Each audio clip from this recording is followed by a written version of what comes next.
All right, what we're looking at here is a CZ457 Action. Just flip this around.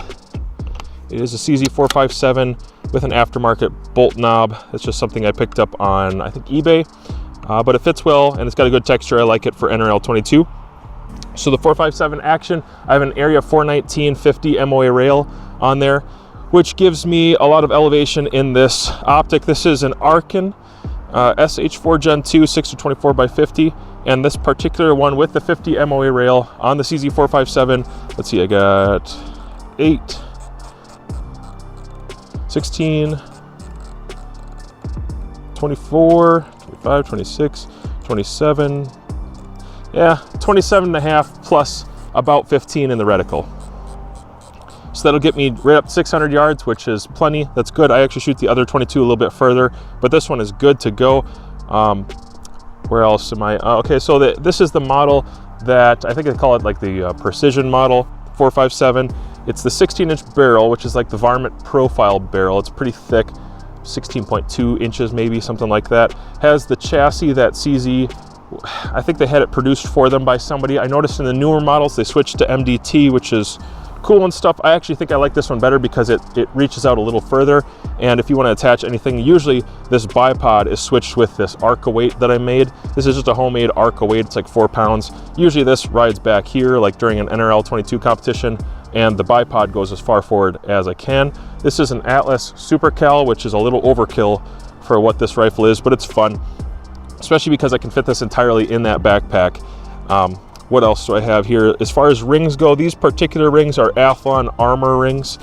And I think, oh yeah, there's a couple more things here that you might find interesting. This right here, move this down. So this is a Fab Defense Wraps C stock. So it's a carbine version, which means it does move if you want it to. I like to keep it right where it's at. I have it locked down a little bit. And I have a Matador Arms side folder. I can't remember what the particular designation is that they give it, but I think it's the only side folder that they make for this type of firearm right here. And so you have 2 buttons on here. This is the release right here. Real easy to run, but it locks up pretty tight. My initial impressions have been good. When you have it all the way folded, I'll go ahead and run it like this. When you have it all the way folded, all you have to do is press that lever down right there. It's kind of a button on top. Press it down, it slides down, and this thing can whip open and it snaps into place easy enough. Fab Defense pistol grip as well. It's called the Gratis, and I'm running an aftermarket 10 rounder that I picked up also on eBay. Now I think that's everything that's on the rifle right now, and I intend to go ahead and compare this against my 20-inch, which has some similarities and also some differences. 20-inch definitely doesn't fit in the backpack quite as well, but this 16-inch does. Even when it's not folded, believe it or not. I'll show you some more of that later, but especially when it's folded, fits nice.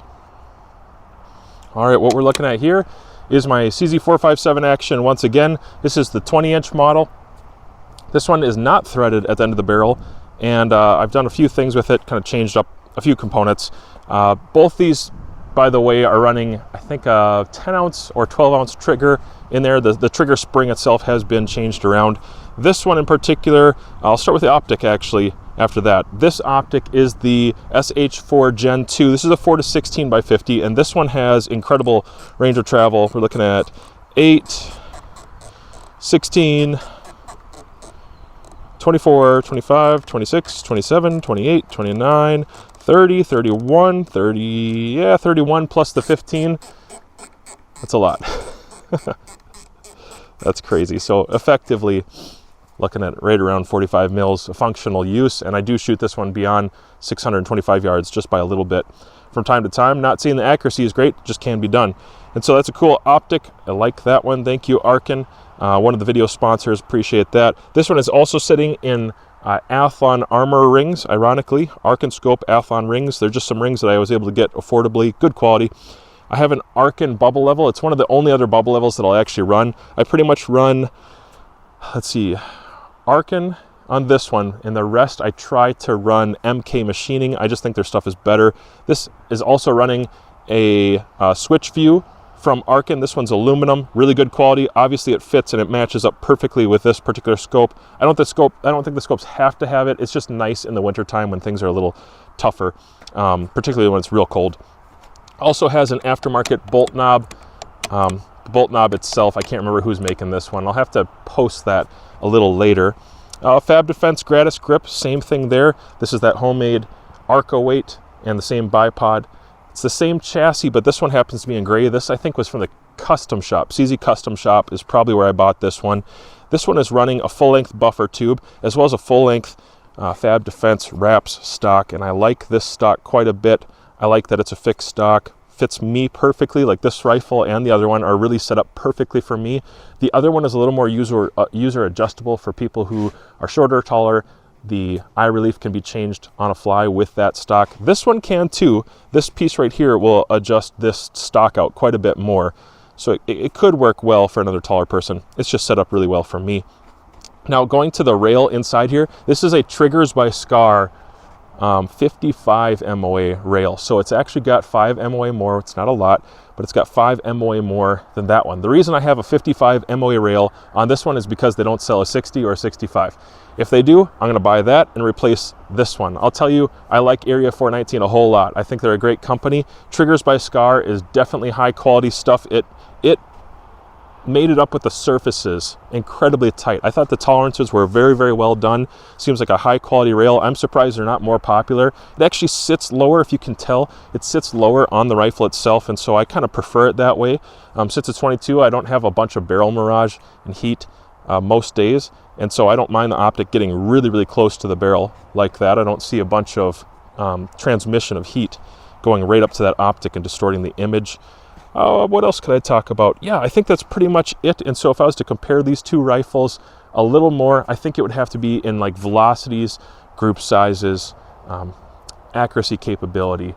You know, the precision of the rifles is really what it's going to come down to, and those internal components.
All right, guys, so the first group down here, touching that target, that was actually the second one I shot. This was the fouling group, and the fouling groups are always a little bit bigger. That one's right at 2 inches, which at 200 yards is 1 MOA, and so perfectly content with that for a fouling group. Usually they're much worse for a fouling group. Perhaps there's still some residue in there that just helped it out a little bit. But anyways, got that out of the way, and there was the 5-shot group for the 18-inch, sorry, the 16-inch. Rather, that's the 16-inch CZ. And then I had the fouling group for the 20-inch, and this is what I expect for a fouling group. Like, this is like a 4.5-inch group or something. That's normal. That's what I expect. And then down here, if you can even see it, I know it's kind of dark, but down here, this is a 2-inch group. One over here might be a wind flyer. Hard to say. But anyways, That's kind of what I was looking at between those two. So the 20-inch did not perform quite as well, but when I repeat this test, it's always back and forth. It's like one time one does better, and then the other time the others does better. Honestly, there is no clear winner. I know that people say that sometimes the shorter, stiffer barrels are more accurate.